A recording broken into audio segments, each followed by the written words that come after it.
ओ भाई रे भाई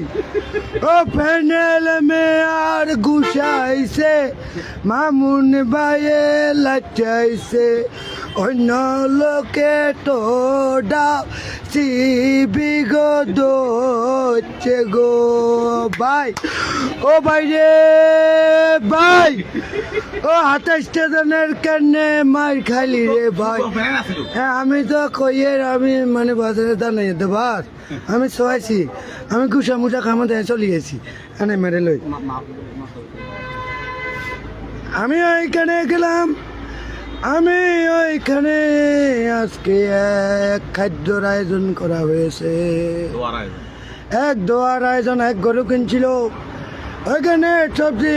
মুরগি ঠান্ডা মান্ডা খাবার আমি গেলাম যাই বাজার গেলাম মামা বাবা আমি আইলাম তো